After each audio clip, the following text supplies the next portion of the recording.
the local council of Homs sent us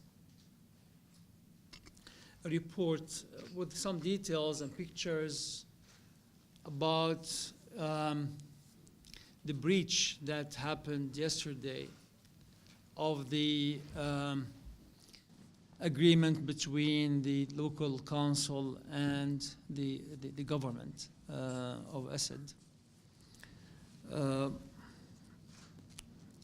You have a copy of the report. I'm not going to really go line by line, but I would like to just comment on a couple of issues.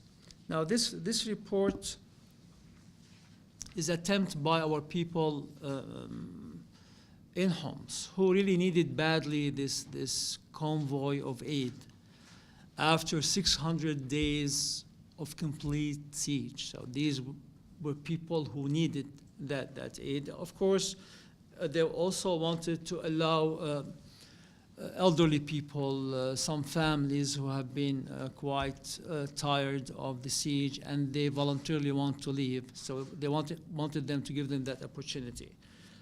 And the report talks about two issues I would like to bring your attention to. Is that, first of all, there is a pattern. We have seen that pattern in the past, where people who are affiliated with the regime will stage sort of a protest by civilians. Some of them usually would be armed to block the route of the convoy. That happened frequently in the past. And any of you who have been following, during the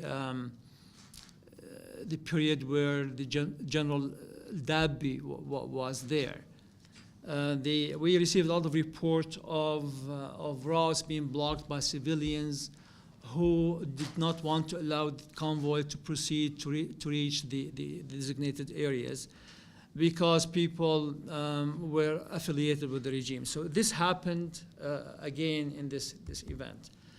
The other thing that actually need to be, probably, I think is raises a lot of questions, is changing of the routes.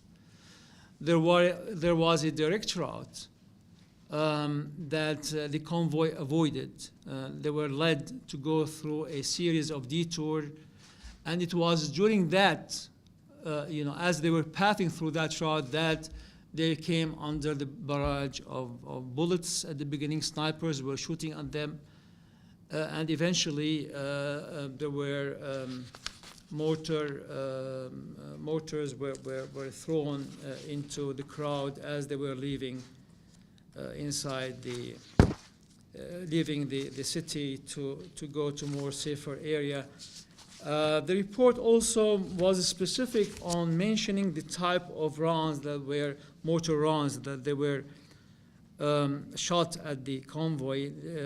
They said 382 millimeter mortar shells from PM-37 mortar were used in this attack. And this kind of weapon is owned only by the government. None of the fighting units have this particular